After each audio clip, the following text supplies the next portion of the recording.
Hey, hello, this is Saima Rosa, an international awarded makeup artist from Roja's Makeover. আমি আজকে আপনাদের সাথে explain করব সেটা হচ্ছে স্ট্রেটনিং হেয়ার এর জন্য কোন ধরনের হেয়ার খুব পারফেক্ট হয়ে থাকে। সো আমরা যেটা করে থাকি এখানে রিবন্ডিং যেহেতু আমরা করছি না, পার্মানেন্ট স্ট্রেটনিং ট্রিটমেন্ট যেটা স্মুথনিং ট্রিটমেন্ট করছি সেটার মধ্যে ক্যারাটিন আছে। তো ব্রাজিলিয়ান ব্লো ডাই সেটা আমাদের ড্রাই হেয়ারের জন্য এবং ড্যামেজ হেয়ারের জন্য রেখেছি। সেটা আমাদের অনেক ভালো brand, original Brazilian blow die সেটা আমরা করে থাকি।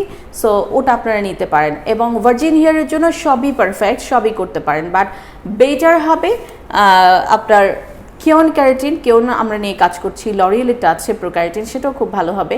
সো ভার্জিন হেয়ারের জন্য অবশ্যই বেটারটা করবেন এবং সবগুলোই যাবে মোটামুটি। হ্যাঁ, তো ভালোটা তো অবশ্যই নেওয়া উচিত, যার যেরকম বাজেটটাকে আসলে আমরাও বাজেট ফ্রেন্ডলি যদি আমরা না দিতে পারি সেটাও একটা ব্যাপার হবে। সবার জন্যই আমরা এই জিনিসটা করে থাকি।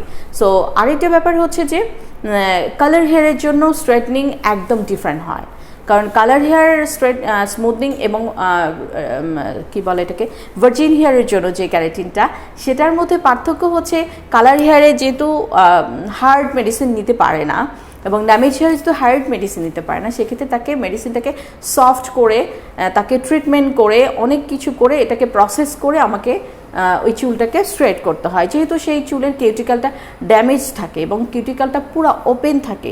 তো সেক্ষেত্রে তাকে হার্ড স্ট্রং হেয়ারের যে মেডিসিন সেটা যখন এখানে দেব তখন কিন্তু হেয়ারটা অনেক বেশি ড্যামেজ হবে। আরেকটা জিনিস আমি বলি, সেটা হচ্ছে যে ক্রিমটা আমরা যে হেয়ার স্ট্রেটনিং ক্রিম ইউজ করি, যে প্রোডাক্টটা আমরা ইউজ করছি, সেই হেয়ারের প্রোডাক্টগুলো আমাদেরকে হেয়ার টু হেয়ার বুঝে করতে হবে। আমি যেমন আমার এমপ্লয়ীদেরকে শিখিয়েছি যে কখন কোন হেয়ারে কতটুকু রাখা যাবে। একটা হেয়ারে ক্রিম দিয়ে অনেকক্ষণ আমি রেখে দেবো, সিম্পলি ইম্পসিবল। এটা একদমই রং ডিসিশন এবং রং ওয়ে। সো আমরা যেটা করি, হেয়ারটাকে দেখি, প্রসেস করে, আমরা কিন্তু অনেক কাউন্সিলিং করি এই জন্য আপনাদের সাথে, হেয়ারটা আপনার কেমন, কি লাগিয়েছেন, কেন লাগিয়েছেন। সো এগুলোর উদ্দেশ্য হচ্ছে যে আপনার হেয়ারটা কী টাইপের হেয়ার, এটাকে আমরা বুঝে নিয়ে আসতে চেষ্টা করি। যদি আপনার হেয়ারে ব্ল্যাক ডাই থাকে বা অনেক ধরনের অয়েল থাকে যেগুলো হেয়ারের জন্য সুইটেবল না, সেগুলো যদি লাগানো থাকে তাহলে কিন্তু হেয়ার স্ট্রেটনিং করা খুব টাফ হয়ে যাবে। অনেক ক্ষেত্রে দেখে যে পার্ম হয়ে যায়, অনেকে বুঝতে পারে না। সো দক্ষ হাতে স্ট্রেটনিং করবেন এবং ভালো প্রোডাক্ট দিয়ে কাজ করতে হবে।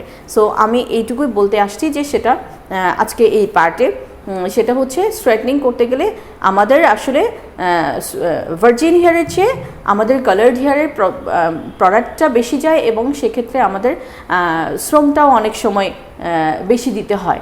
সো সেক্ষেত্রে কিছুটা প্রাইসিংয়ের একটা ডিফারেন্স থেকেই যায়। সো ধন্যবাদ সবাইকে।